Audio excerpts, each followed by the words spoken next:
ni prebivalcev, baje, da tam straši in da so tam duše.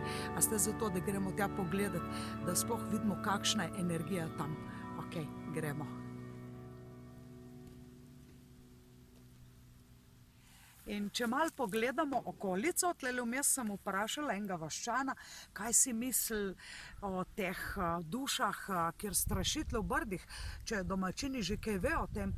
In nekateri pravijo, da so to samo vraže, da to ni nič res, drugi pravijo, da ja, da tam res straši, po večini v glavnem verjamejo, da so tam neki duhovi, neki duhci. In tako bom rekla, ne samo tam, ker je totalno vas razpadla, ker ni prebivalcev v starih hišah, so določeni predeli na tej zemlji, lahko celo v hiši ali pa na posestvu. Recimo, če pogledamo tole okolico tlele, nimaš prav dejanskega občutka. Tlele si je nekdo sezidal eno tako super lepo vikendico, nekdo ima tle kravce, sem čisto na vrhu Goriških Brd, tle več ni tisto zemljišče primerno za trto, zato imajo tle nekaj takih lepih kravc, bikci izgleda, da so mlado govedo. In so določeni tereni, kjer so podporni, a ne, in so določeni tereni, ki niso podporni temu natečaju, ki se učimo v drugem delu Ključ do duše, tečaju nadaljavo, že spoznavamo, se pravi, kje so prehodi, kje so odprti portali, se pravi, prehodi, tam, kjer so prehodi, so zelo nezaželene energijske poti oziroma prehodi in portali, kjer se duše lahko prosto gibljajo. Poznamo, sem se že kar ustrašila, ena kravca je pihlna, nas opazuje, ampak izgleda, da so kar umirjene, kjer se, bi se reklo, duše prosto gibljajo. To se ne dogaja samo v starih hišah, v starih zapuščenih hišah, to se lahko zgodi čisto v novi hiši, čisti novogradni. In ja, sprašujem ljudi, iščem, kje je zdaj ta vasica, čeprav sem sicer Primorka, tle blizu doma, ampak že dolgo tega, odkar sem se peljala mimo in sem že malo pozabila. Pa veste, Goriška Brda so tudi tako hitro, kje fališ, pa še ta GPS ne prepoznate vasi, ker baje, da nima prebivalcev, razen tistih dušic v navednicah.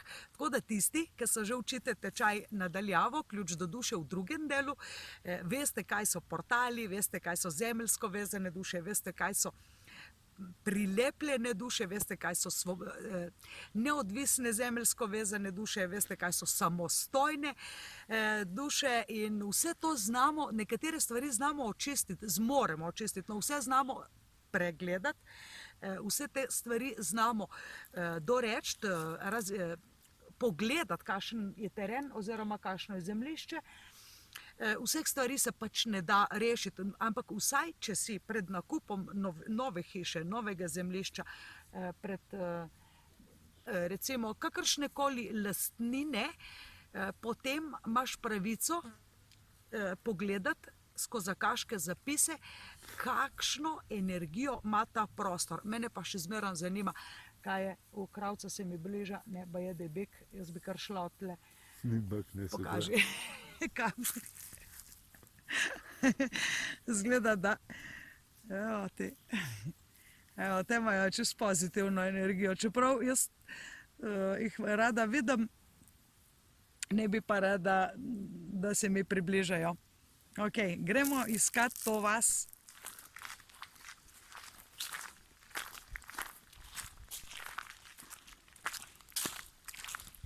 Jaz si že trdno zapiram torbico, da mi te duše ne ukradejo bančnih kartic ali pa karkoli.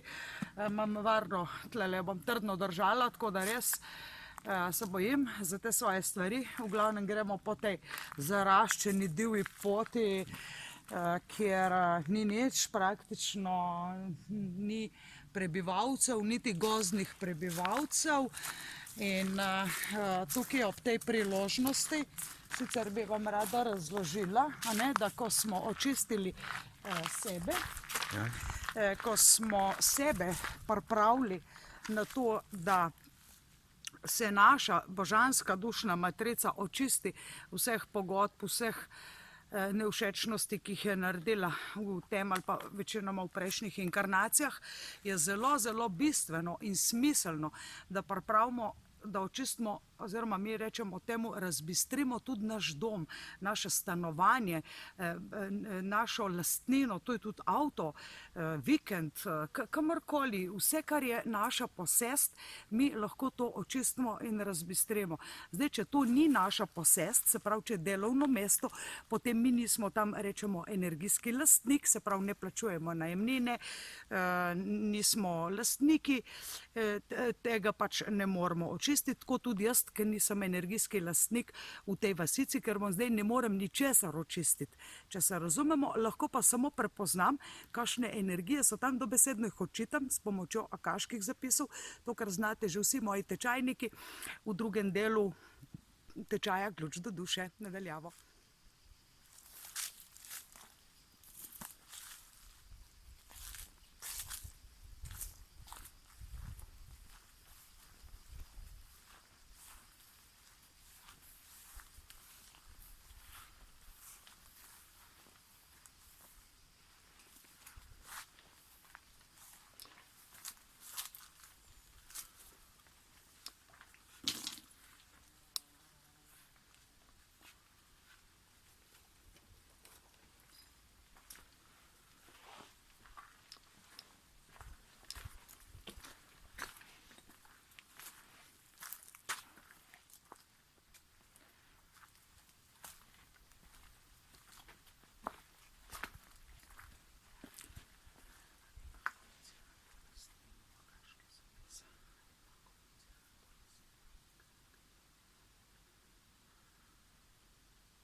Evo, pa smo, Slapnik.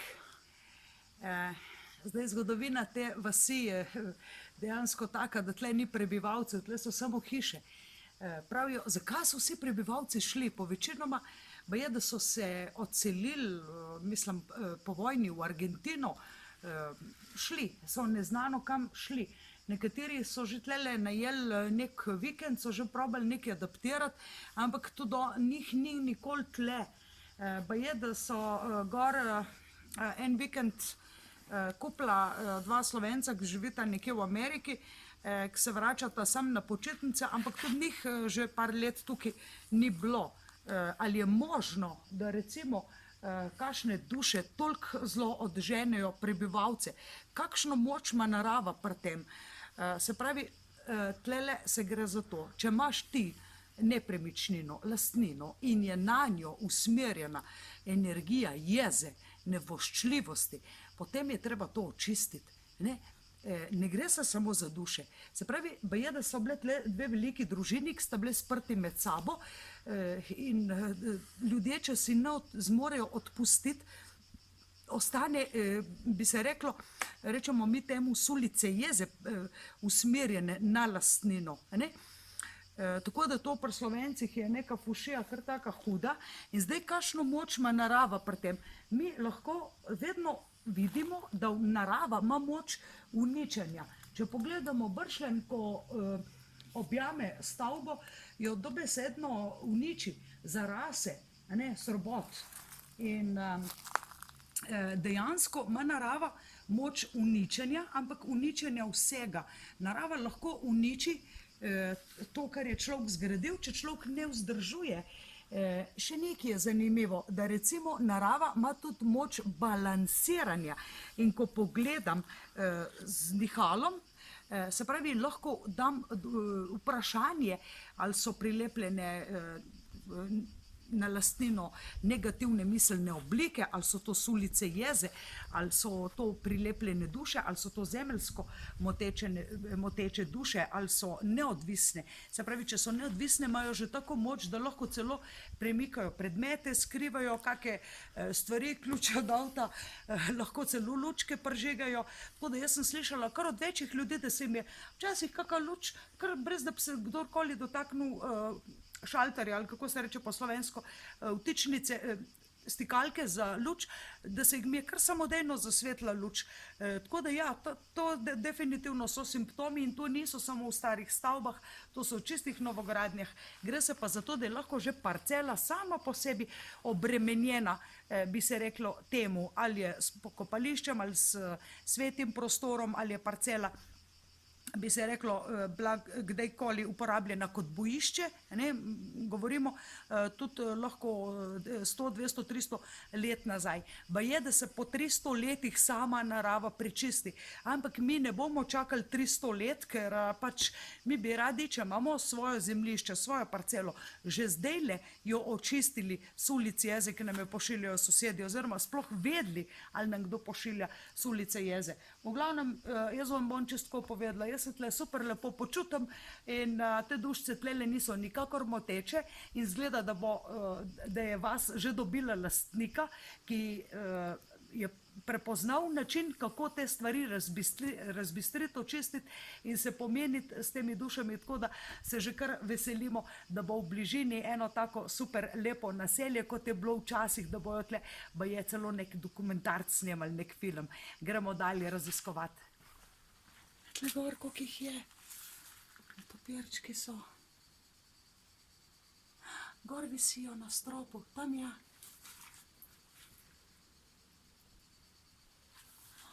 Wow.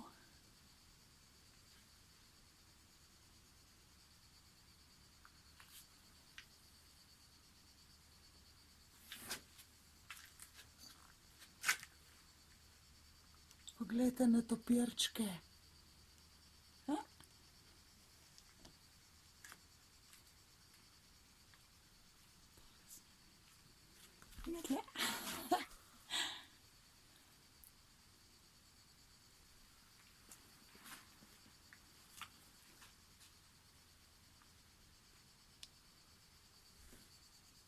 Ja, gledaj je leto, gledaj. Gledaj topirčka, hor pod strop posnemi. Gledaj, še malo više pet. Aj, koga? Ko se ga lepo videlo.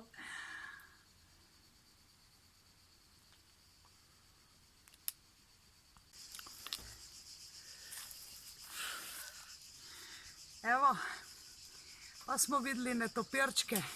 A vas je bilo kaj strah?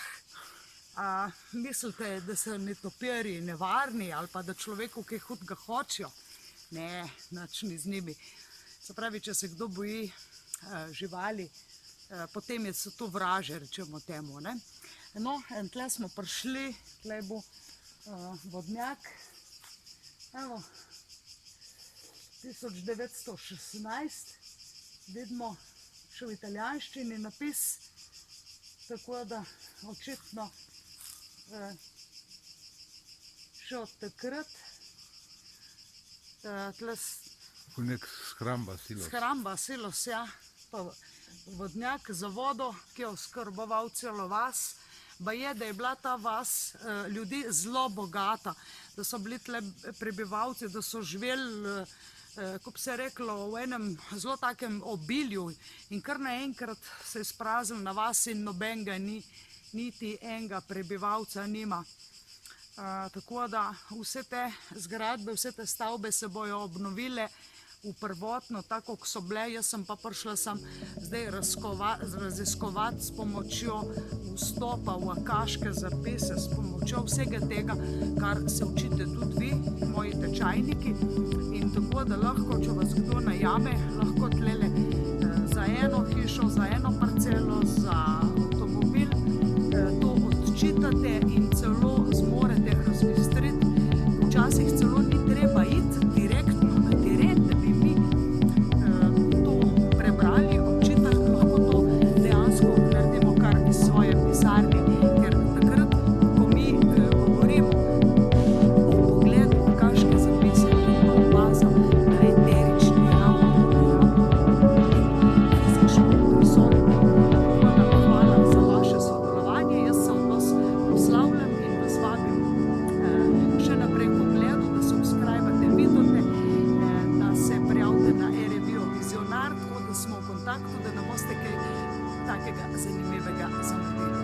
Z vami sem bila karmična svetovalka, učiteljica akaških zapisov Aleksandra Winkler-Drole. Čau!